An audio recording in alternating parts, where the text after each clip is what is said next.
welcome to episode 4 of Squats and Seances. Today's guest is Allan Jay Santos. I had the pleasure of getting to know Allan over many years through our shared fitness community on the West Coast. Allan embodies many exceptional elements, as I think you will soon learn, and he brings the gift of attunement to inner guidance in remarkable ways. So here's a little bit more about my friend Allan. Allan Jay Santos lives a life of inspiring excellence, embracing evolution, and embodying wisdom. As a personal development coach, he works with people who know they're meant for something more, but can't put their finger on what. And for those who see their next big leap, but wonder if they have what it takes. His path defies categories. Allan has lived mastery in multiple arenas. He spent 13 seasons as a professional symphony bassist, sharing stages with Yo-Yo Ma, Luciano Pavarotti, Hilary Hahn, and James Taylor, and performing at Carnegie Hall with the Toledo Symphony. He was also an in-demand yoga teacher, teaching and managing studios across the U.S. as well as overseas.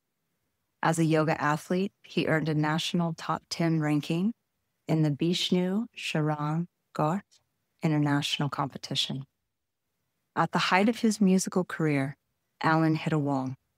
Further achievement felt hollow and meaningless, and a divorce left him questioning everything he thought was solid. He took a sabbatical year from his orchestra position to navigate the internal frictions of his mind and emotions and to figure out what the hell he was supposed to do next. In this process, he discovered his greatest gift, helping others access their own greatness. Allan refuses formulaic frameworks that mirror the external world's endless prescriptions of what you should do and who you should be. Instead, he creates rare spaces where excellence, presence, and deep human evolution unfold organically from the inside out. His clients develop unshakable self-trust, a deep self-love, and the capacity to cut through mental noise and emotional friction to access their deepest wisdom and intuition. They don't just change circumstances, they close the gap between who they be and who they really are. He believes our moment demands more than optimization, it requires transformation.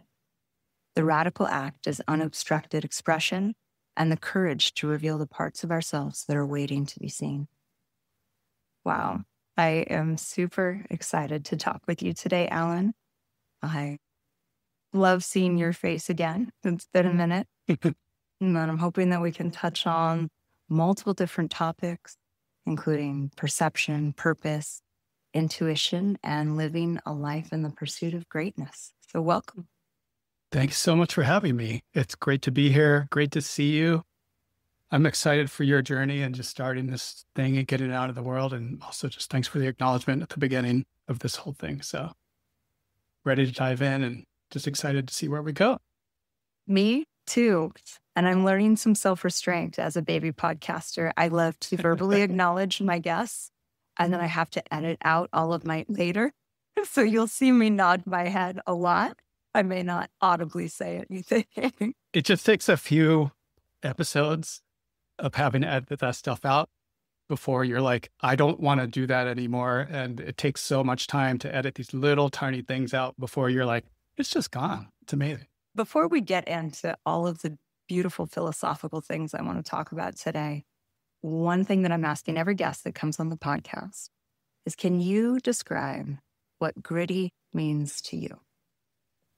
Gritty. Wow. Great question. Yeah.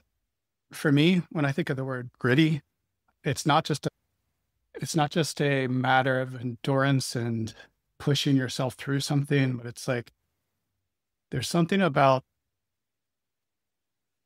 the courage to really stay with the tension and vulnerability of really revealing yourself. Yeah. That rings true for me with the grittiest people I know.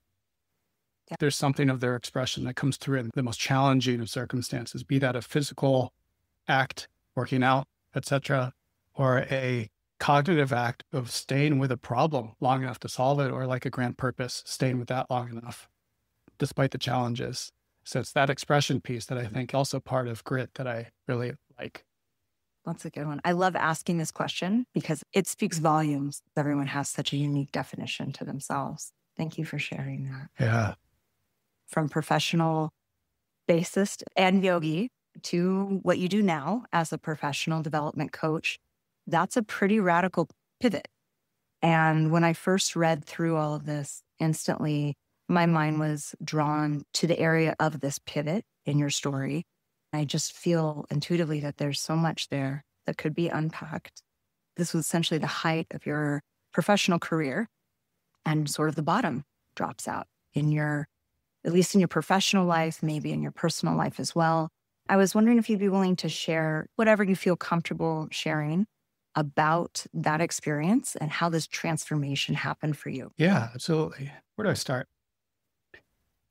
Becoming a professional musician in a classical music setting, any professional musician, is very challenging.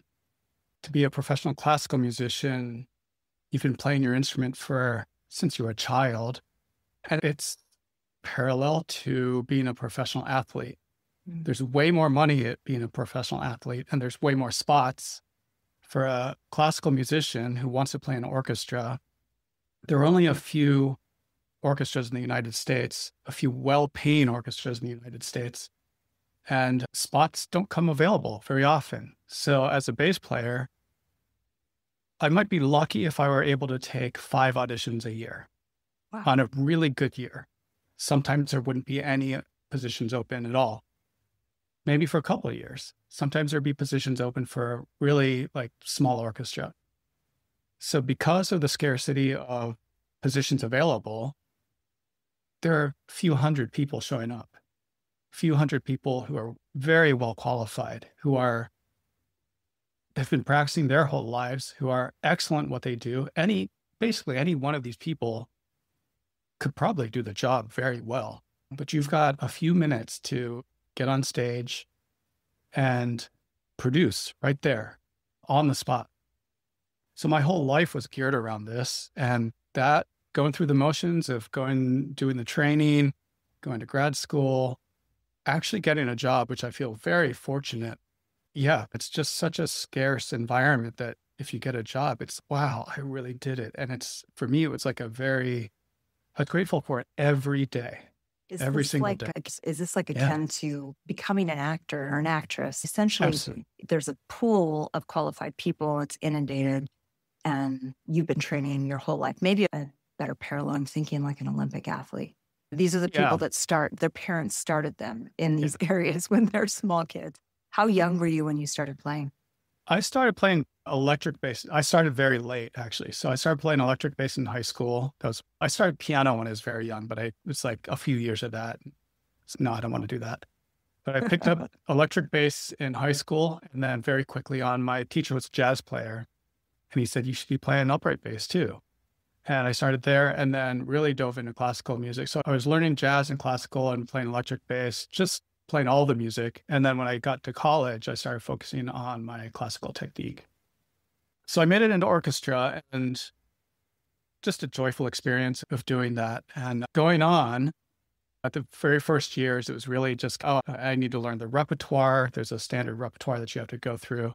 But by the end of my career, I had basically played all the repertoire that I wanted multiple times over. I had performed at Carnegie Hall. I had given recitals across the country. I had taught at university.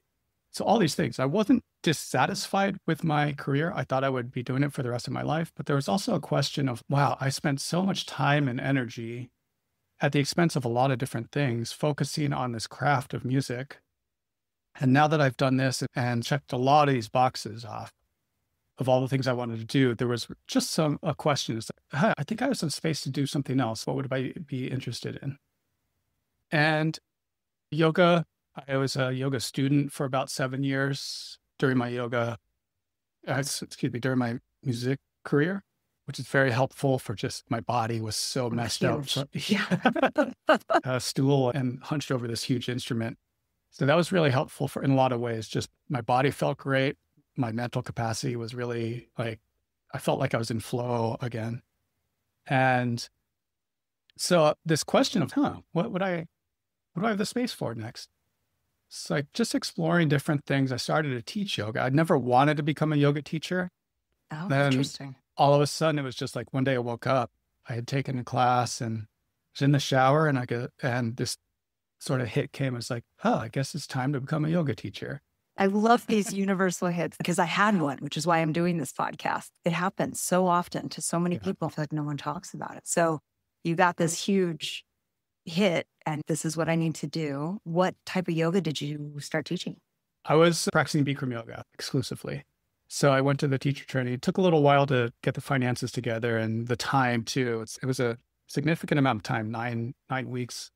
Yeah. So just trying to navigate that and taking some time off of work, how all that would work. So it took some time to figure all that stuff out. But I ended up going in spring 2010 and taught and played music parallel for a long time. And that felt really good. It was like, wow, I'm teaching and that feels like it's giving back. I'm really enjoying the process, learning to become a better teacher. I'd always taught when I was a musician as well. So it felt like I was just increasing these skills in a new capacity. And the hard part about being a musician, especially classical musician, you play the concert, and there's this kind of like disconnect between the audience and the stage. You finish the concert and that's it. And sometimes like the concerts can be really incredible, but like the connection across the stage and the audience, that can feel a little bit like something's lacking or there's an emptiness there. So yeah. So being able to give back to people and just seeing people progress was really fascinating and incredible. Technically learning how to understand the postures better, learning how to just communicate.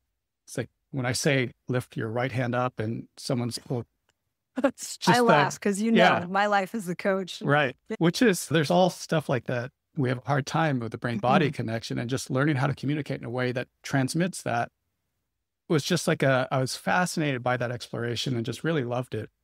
So did both of those things for a while, and still back in my mind, it was like, I don't know, this still doesn't feel like what I'm searching for, or what is that thing that I'm being called towards?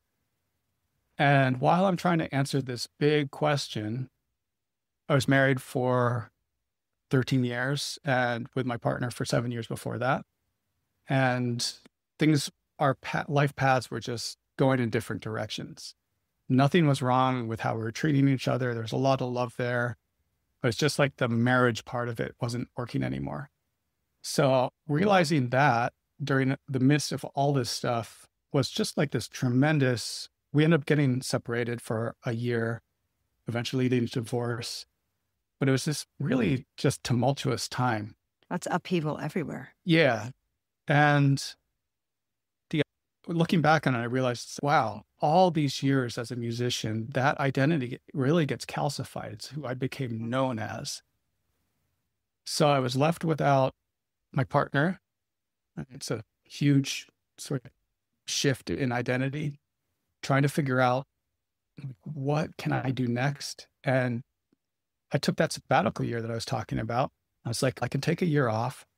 I thought I was going to move into yoga full time. I was like, okay, there were a lot of teachers who were opening additional studios. So I was asked a lot to come out and manage and be mentored. And it wasn't until the sabbatical year that I was like, okay, I think I'm going to open a yoga studio. Took a sabbatical year off of my orchestra, started traveling around the country, moved and started opening yoga studios. And it's very quickly early on in that whole journey. It was like a month, 2 months in. I was like, wow, this is just not at all what I want to do. And it was interesting because I knew I had a safety net. I could go back to orchestra, but that felt like I was just going to go back, sign my contracts every year, and I'd still be faced with this huge question and this huge gap of trying to answer, what am I really here to do? So I was like, I don't think I can go back, but I have no idea what I'm going towards. So many people are there. There's this calling and know how to answer it, but I know that there's a missing piece. Yeah. So what I ended up doing was the only sort of grounding I knew was moving back to Santa Cruz to be around old friends and family. And I was in therapy at the time. I did what my therapist said I probably shouldn't be doing was like, she was like, any one of these things is a massive transition and major upheaval, but you're doing all three at once. You're stripping yourself away from the environment you've been in, your primary relationship, and your work life. Yeah. So it was about a year and a half of really dark times, honestly. I think looking back, it was probably too much to take on, but I made it through. I don't know if I would do it a different way. It's just like the only way I could figure it out. And as I started to make it through, I was just staying with it and staying with the question. But as I started to make it through, I was in a bunch of therapy, which was really helpful, like very helpful. I was really heavy and things were dark, like super dark those days. I remember one time I was walking home from the studio and I wasn't in a bad part of town, but it was a city environment. So you just have to be smart. Yeah. Aware. Aware. Yeah. Yeah. That's exactly the word that came to mind. And I remember walking down the street. It's probably 10 at night after closing the studio, late class, 8:30 to 10 or something like that, or 8 to 10, 9:30, and then closing up and then walking home at 10. And I was in so much pain. I remember thinking like, I don't care. I just don't care if someone fucks with me tonight. Because either I'm going to get to beat the shit out of someone or someone's going to beat the shit out of me. And either one's going to feel better than what I feel right now. Yeah. So it was really tough. A lot of suicidal ideation. And that's just another question I couldn't answer. I was like, what if it's no better on the other side of this? So that sort of dropped that question completely. So if it feels worse than this, then that's what a mistake that would be. I want an upgrade, not a downgrade. Thank you. So therapy was very helpful. It was like the one day a week that actually felt like, ooh, I feel like I'm like part of this planet again. And I would go and do my therapy session. I'd feel good. I'd just go walk around and actually enjoy the city, whatever, go to shops, have a meal out stuff. But as I started to come out of that, I realized just talking with someone was very beneficial, but I had no idea. I was like, I've completed my therapy. Like that round of talk therapy and working through stuff, I felt like I didn't want to repeat the stories that I had been talking about and that it felt like it started happening. And at the same time, I do want to speak with someone, but I don't know what that is.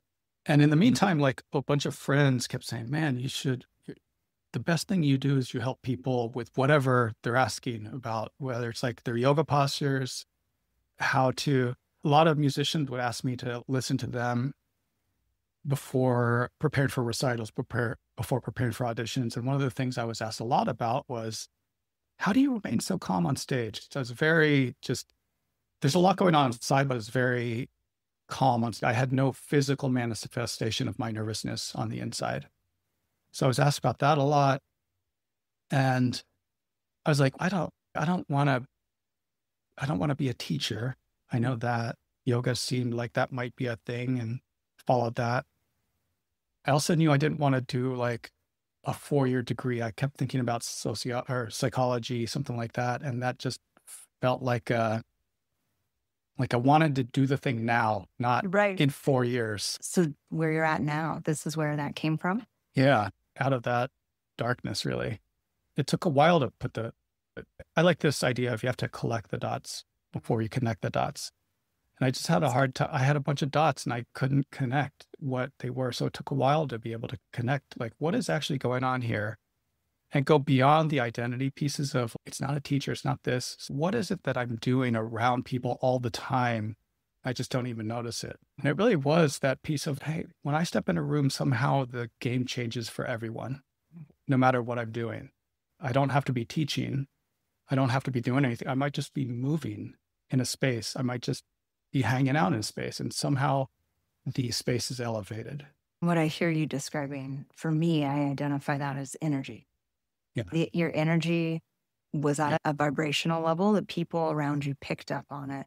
I'm so grateful that you shared about your struggles, because it's it's such a key component to our work is healing. And healing is not the absence of these experiences. It's not making them go away or pretending that never happened. That shadow must exist to appreciate the light that you now sit in. I've read somewhere once, I watered the ground with my tears for months or years, and now I have flowers. During times of great transition or need is usually when spirit, and I use that word because other words are more clouded for me when that energy shows up and points us to the internal work that needs to be done so that we can release, we can embrace wholeness with ourselves. And it's usually during these really dark, challenging times of self-discovery that those huge perception shifts happen. I do think for some individuals that stay with their blinders on because it's easier to not process, maybe that doesn't happen. But if you're willing to take them off and sit in that darkness, what happened for me is fear had to just crawl all over me. And I had to realize that it wasn't going to end me, these feelings I was running from. Also, having gone through a divorce after almost 15 years of relationship and being in a horribly dark space and trying to bring 2 little kids through that with me, not knowing what was next and being uprooted. It's an awareness that there's something bigger at play here than just your story in that moment. I'm curious, when did you make the connection that helping people was also helping yourself heal? It's so closely interrelated, I think. It's kind of that cliche of you have to put your oxygen mask on first. So I had made it through that time, maybe not fully. Of course, there's a bunch of grief and stuff, but I had made it through enough to realize and connect these dots. Oh, wow. The moments where I'm in the greatest amount of flow, where things are timeless and where I seem to be showing up just in my power, are these moments where it's not about the context. It's not about me teaching. It's not about me playing music, as much as I love these things. But it was those moments of someone would come up to me and say, hey, how do you stay calm during this thing? It didn't even need to be that big. Like, how do you do this thing? How do you do this yoga posture? How do you remain calm on stage during yoga competition? So it was that I started to realize, wow, that's actually the thing I love doing. That's the thing that comes so naturally to me that I didn't even realize I do it. Not everyone does that. Not everyone loves that. So I started to ask myself, okay, if that is a thing, how do I magnify this energy? How do I magnify this essence of me? And that's where I started to look towards, where do I apply this energy? Like you could have, if you think of a battery, huge battery, tons of energy in it. But if it's just a battery, it's not moving anything.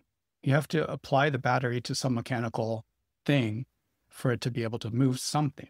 So I just needed a vehicle for the energy I had inside of me. And it took a long time to put that together. It was a few years after I finished therapy, completed that round of therapy, that a lot of people were just saying, you should look into being a coach. That's what you're really great at. And I was like, I have no idea what you're talking about.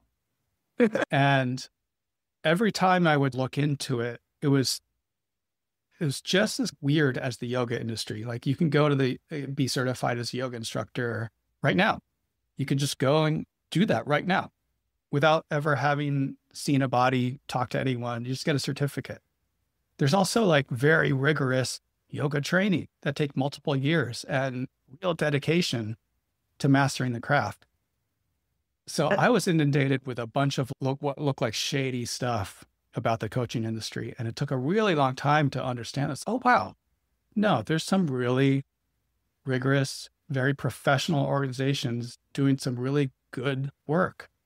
And it took a while to find my way into that. And at the same time, as I was finding my way into that, I just ended up being like, I'm just going to find someone who can coach me. And it just turned out, it's like one of those another gifts. I was mentioning it to my roommate at the time or housemate at the time. And my housemate said, one of my great coworkers graduated from a coaching school not too long ago, and I think she needs practice hours. So I said, okay, great. Got in contact with her, started getting coached from her. And it was like, as soon as I stepped into that space, I was like, oh my gosh, all my friends were right. This is the thing I've been looking for. Oh, Yeah. God, it came together at the right time, and then you hit your state of flow again. Not only for myself, but what it could do for others as well. And I think there's that dual path, the craft of mastery. It's always inward for me at first, like the practice for myself, just because I love that. But also being able to transmit and help others just bring whatever they want to bring of themselves forward. It's just, for right now, it's like the thing I'm doing, and it feels like what I'm here to do. And maybe it changes and takes a different form at some point, but I'm all in on it right now. Thank you for sharing how ironic it is to me that you were in multiple arenas where you had studied extensively and you had ascended as high as you could in the mastery of that craft, whether it was your music or was your yoga. And then the thing that actually drew you away was a gift that you innately had that came up organically through all of this. And that was the missing piece to your puzzle before we fast forward to present day and talk about what you do with clients and how this change is impacting the greater collective consciousness. I was curious what your thoughts were on any unseen guidance that you might have been unaware of during this process for you. There's so many different theories out there, and this is really touching on that spirituality piece, whether you believe it to be a divine intervention, quantum theory, more energy. Did you tap into some organized religion? Was this intuition for you? How would you describe it? For me, the way it occurs to me, it feels like both. It definitely feels like there's something greater than me. You call it spirit. I usually just describe it as source. I'll call it God. Yeah. On occasion. I like that inner voice, but it shows up as an inner voice. That's been my experience too. Yeah. So it is part of me, but I know it's also greater than me. What do you think about the idea of the collective consciousness?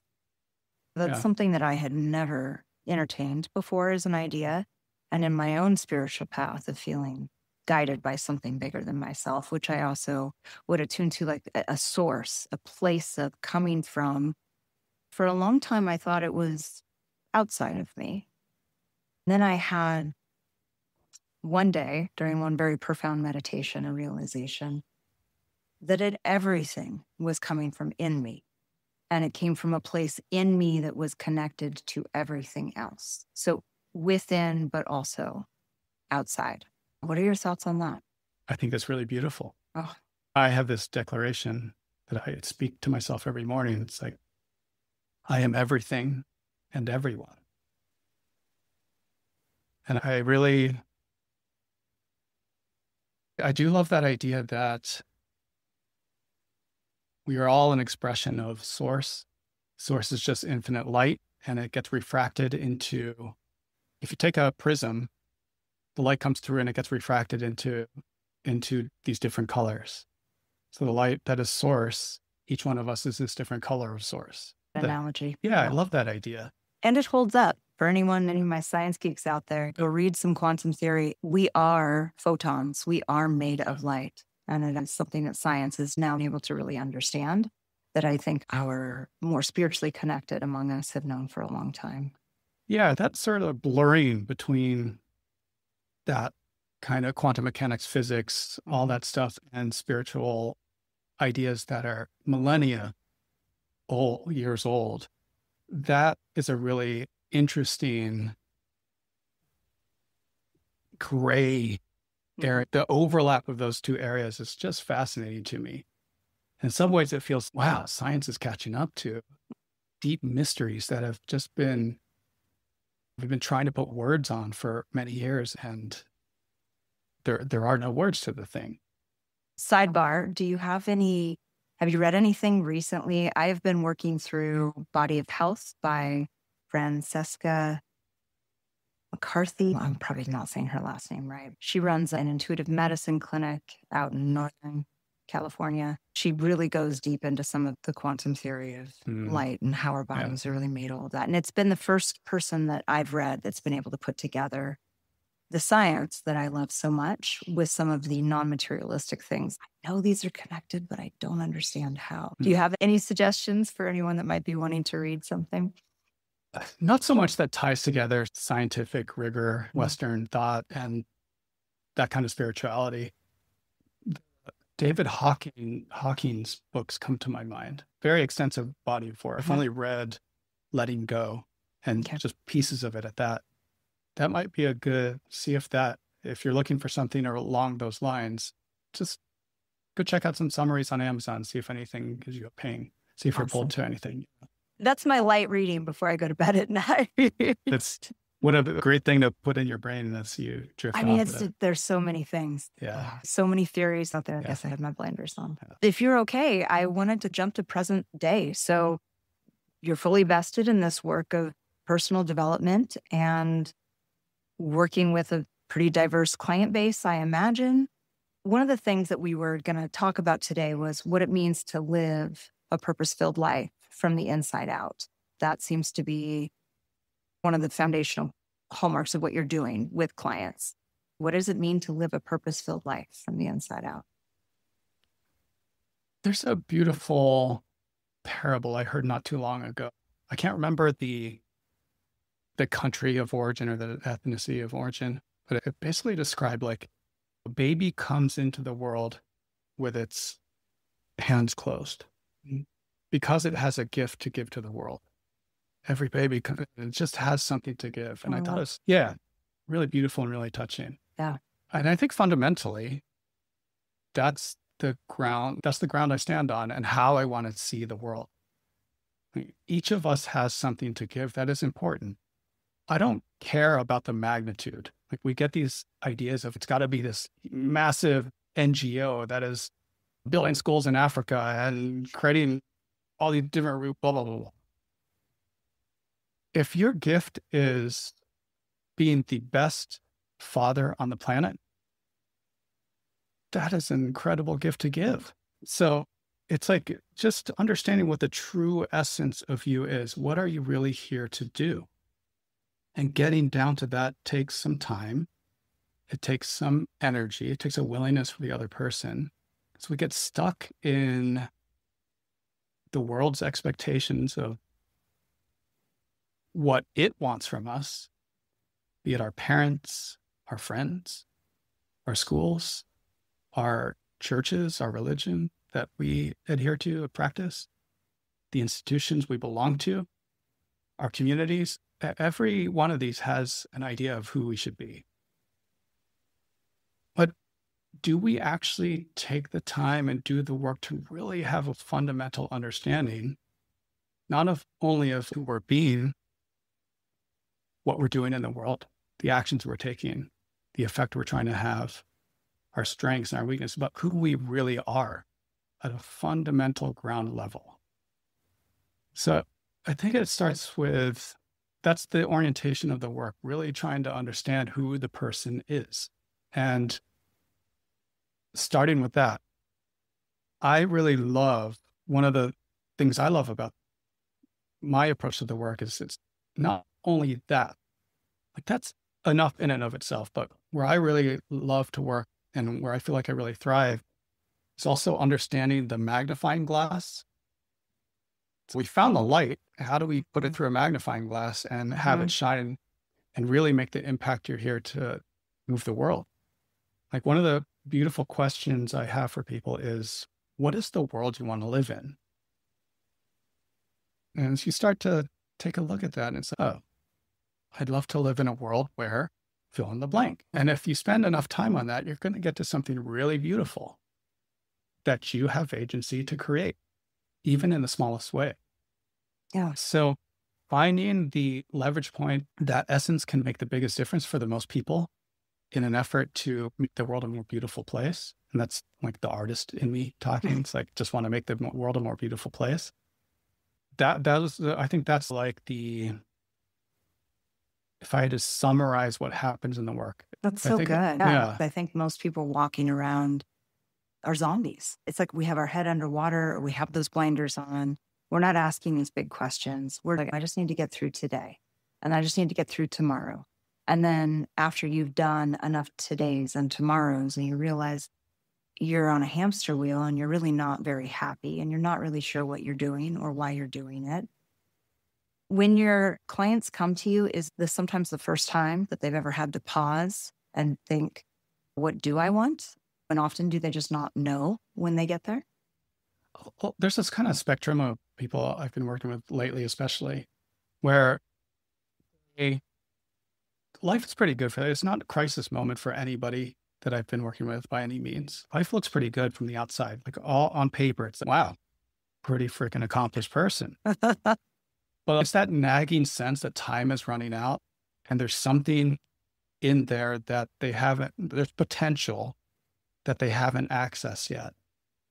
So the spectrum actually is, there's some people who are clear about what the next stage is and they're actively stepping into it, but they're just fraught with, am I going to get this right? Like, how do I show up? They're still tied to a past identity.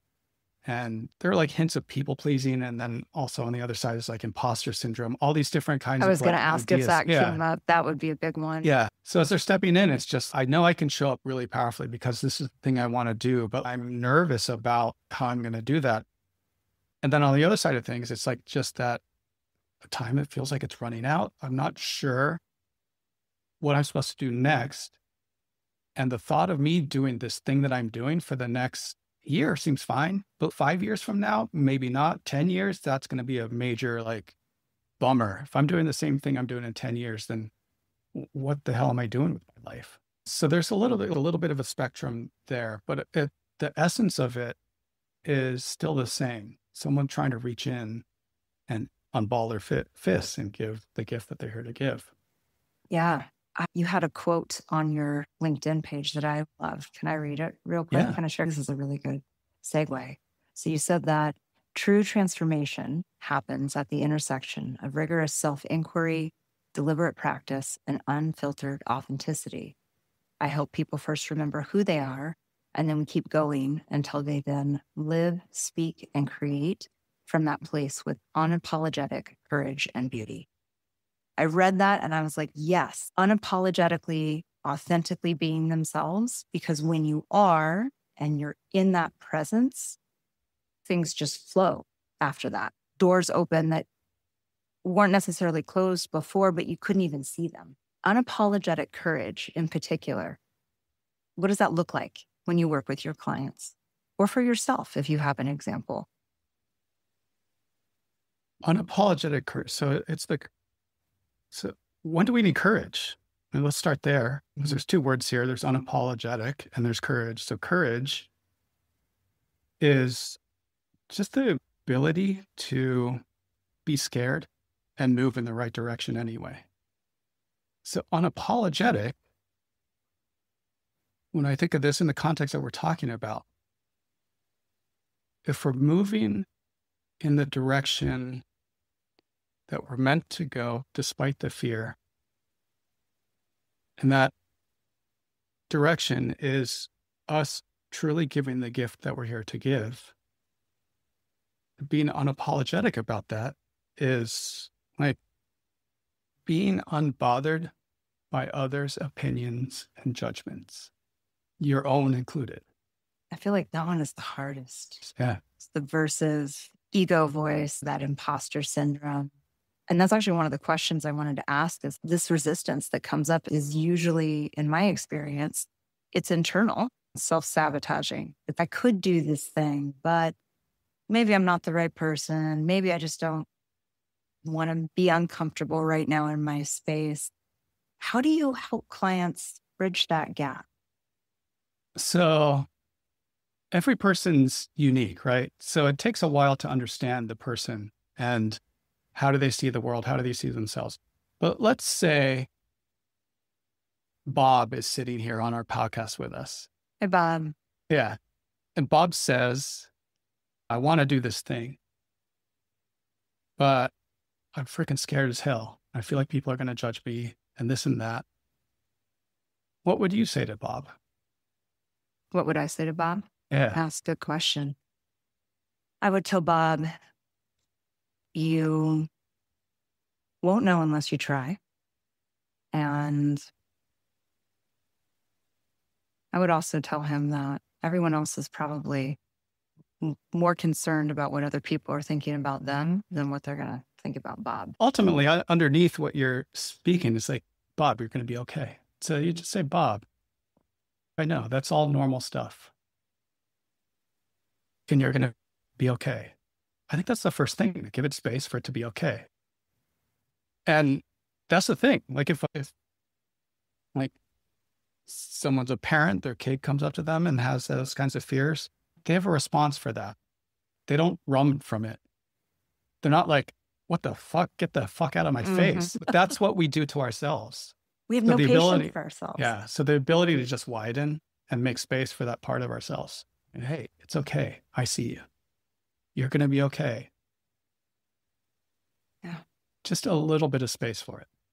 One of the things that I wanted to ask about was from my own journey of self-discovery and awakening, I came to this radically profound and deeply challenging understanding that loving oneself unconditionally is the key. It's not perfection. It's not accepting the pretty parts.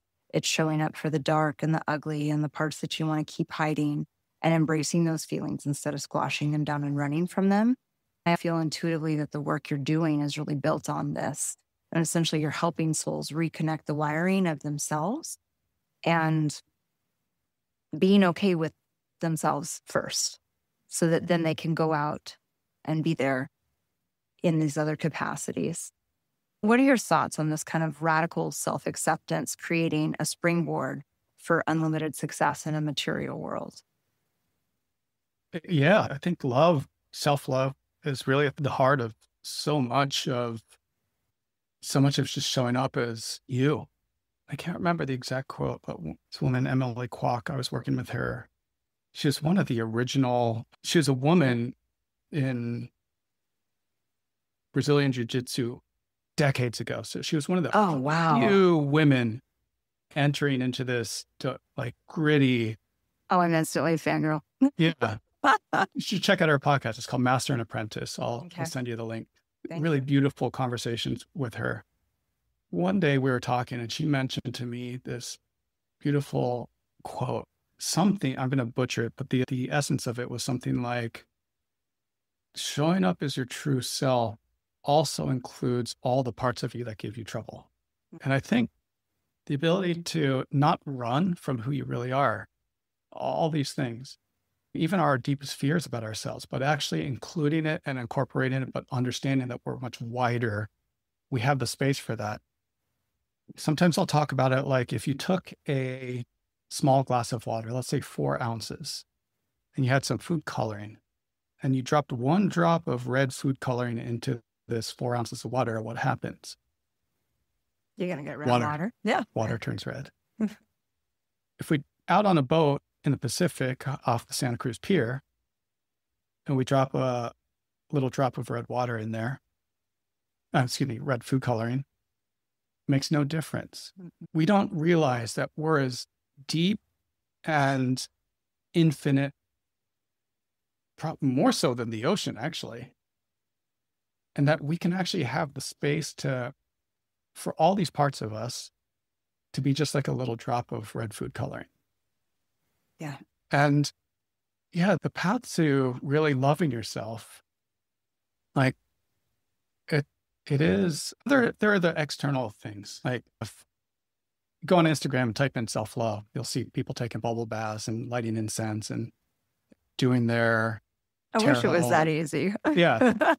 Getting massages. And I'm not saying that's not a version of self-love. The real acceptance of yourself, the real working with your own judgments of yourself, that's where you're able to really transform yourself and really connect with what spirit is trying to offer you. Because ultimately, the judgments we have about ourselves are the ones that we have about other people too. Yes. So by able to be loving to those judgments, we can begin to transform those. And as we see ourselves as more loving, the ground we stand on is just more loving. And what we see out in the world just is more love. Love begets love. What I believe as well is that once you do that work with yourself, then you show up for others the way that you really want to. And it's not a forced process. It just flows out of you. As if you hold space for yourself and all of your imperfections, we are our own worst critic. No one's going to be harsher on me than I am on myself. And then if I'm okay with all of that, then there's really nothing anyone else is going to do that's going to fluster me. I can show up and love them too. Yeah. It's because you've cultivated the relationship with that inner voice. We have Bob, but let's have I don't know, what do we call him? Jerry? Yes. We've got Jerry on the other side who's just a jerk. Yeah. But if we're able to cultivate the relationship with Jerry to where he's included in the space, but he doesn't overtake it, it becomes the same relationship we have to those voices outside of us. Yes. It's almost like managing an energetic boundary with yourself, like holding this internal space of this is me and all of it is me. I really appreciate that analogy that you used, the drop, because I think our lens, our perspective can be so narrow that we think we're just this one vessel with a finite amount of dilution available, and we're just limitless. I'm probably going to butcher the Sanskrit, but it's soham, the I am. Right? Oh, yeah. And I think that is a great place to start. If you don't know how to do anything else about self-love and bubble baths aren't cutting it for you, go sit somewhere by yourself and just close your eyes and just repeat that to yourself while you breathe a few times. Even if you don't understand it, I feel that the body does, and energetically things will slowly start to shift. Before we have to close, I wanted to pick your brain about the intersection with the physical body. Side note for anyone listening, Allan, he's also a fantastic athlete. I've had the pleasure of coaching him in the past. The physical body plays a role in our overall picture of health and an optimized life. Where do you find these intersections in your work with individuals? The physical body with the psychological component, the neuroplasticity, and then also the spiritual that we've talked about. The body is just fascinating to me. So I think it's such a great entry point into so many different explorations. So a lot of times someone can be calcified over their identity. And it can be really tough to pierce that armor. So sometimes you have to find like an orthogonal way or an indirect way of working on some thematic material before transferring it over to the domain that they're having the challenge in and where they're trying to make a difference.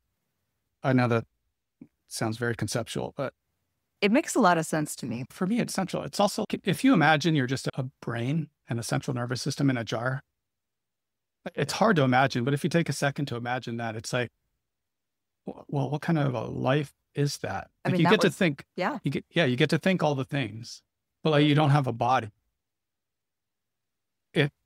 We live in our body.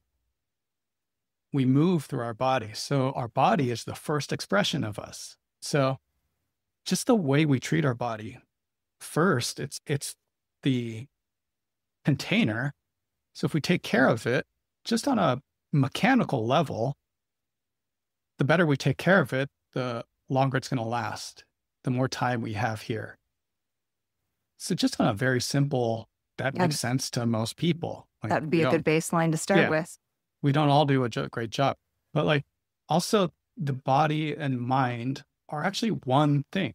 We do have these separations so we can talk about it, but the mind, the body is taking in all of the inputs that are around us.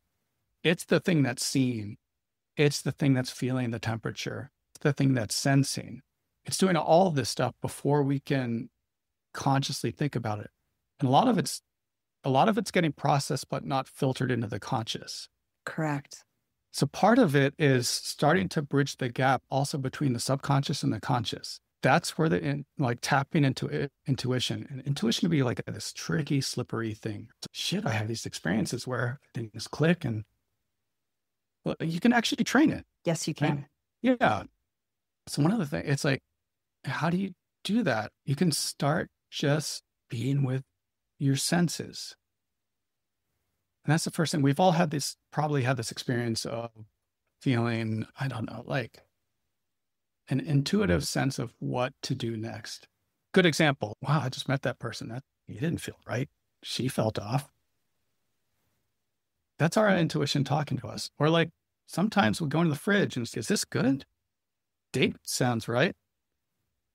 Smell it. Smells fine. But somewhere inside of us, we're processing this stuff. It's like our logical mind is battling against our intuition, what we do with that. So this thing is like running all the time. And the more we can tune into it, it is the source of like wisdom. I make a distinction between instinct and intuition.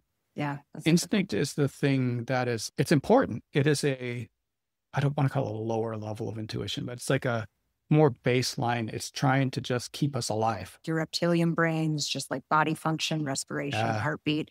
You got your mammalian brain that is a little bit higher functioning, but still not in the prefrontal cortex area where subconscious and consciousness need to live. And then intuition, if you can begin to train yourself to tap into it, seems to be like guiding us or nudging us towards something. I don't even want to put a value on it. Do you believe everyone is born inherently intuitive and that we lose the connection of that wiring as we age up and become more concerned with what everyone else is thinking around us and our ability to fit in? Or do you think that intuition is something that really just has to be developed once you're aware that it's possible? I don't actually know. And so what I do know is that like kids are oriented to what they love to do in the moment. And that's the thing we lose because of we're supposed to be this, we're supposed to do this, the expectations of life around us. I think, I don't know. I've never thought about that too much, but I think we are born with an innate intelligence of some sort, like a guidance system. I think that guidance system gets clouded over by all the things of what we're supposed to do. It's a good question. There's different schools of thought out there on that, and it's something that I've been exploring. For me, it's a reconnecting of the wiring to go back to my intuitive side. I was very intuitive as a child, and I shut all of that down for a number of reasons. What kind of processes or steps, maybe just one or two, that you like to use to help people get in touch with their intuition again or for the first time? Oh, wow. If we're talking about intuition, the very first thing you got to do, like that's important, is to just find some stillness. This will go for almost anything. It could be intuition, could be like, how do I find my purpose? It's almost anything was going to be starting with stillness. Take, 3 minutes to do nothing. Just set a timer to do nothing. Maybe it's 5 minutes, whatever it is. It's not meditating. It's not journaling. It's just sitting down and doing nothing. And your mind is going to go bonkers. Oh, it does. Yeah. This is a practice of mine because it's something I struggle with. If you do this for a while, it's like a snow globe. Shake up a snow globe. It's like just cloudy. Can't see what the picture is. And like intuition is in the middle of that snow globe. We're too busy doing all this stuff. We've disconnected from it long enough that we're shaking it up. So to take the time to just settle the snow in the snow globe, you will connect with your intuition. It's the first thing is you got to create space to look up at the blue sky, just doing nothing. So you will start to feel just an internal something. I'm not sure where it's going to be located, but spend enough time there, you will feel something inside of you that is very still. Grounded comes to my mind. There's not a lot of words that come from it. It might be a whisper or two sometimes. If you can begin to feel that, you can begin to also start to understand Like, what's happening throughout the day? Like, what is your feeling? And then I would just take it to simple, mundane things, going out to eat. Do I want this or do I want this? What do we do usually? We open the menu and we scan through and so that looks pretty good. What else? Oh no, maybe I'll have this. Oh no, but there's this. Wait, which one do I want? I don't know. Bob said this was really good. Yeah, but I had this last time, and that was really good. So now I'm in this decision thing about which one is going to be better. And I don't know. But like initially you were drawn to something. Just try that. See how that works out for a while. Try going with your first impulse just for a while in some really mundane, like zero consequence thing, like going to a restaurant.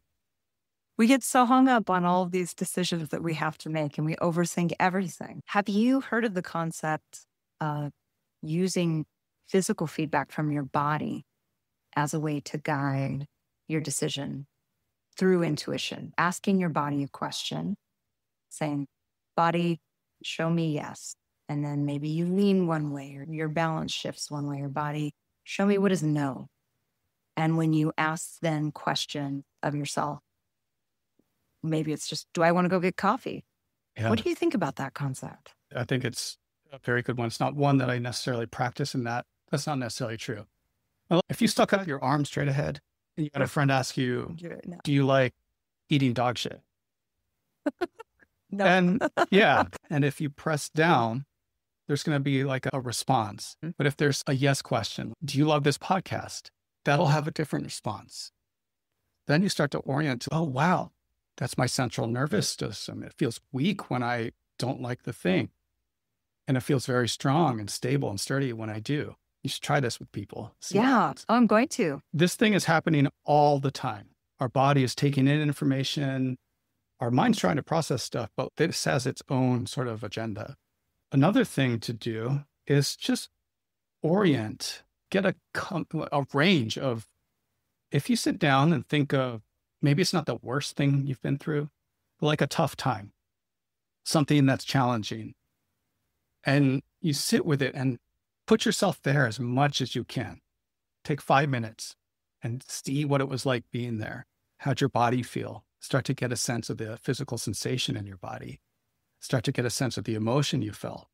What did it feel like what are the sounds around you? What are the colors? Is it super vivid? Is it muted?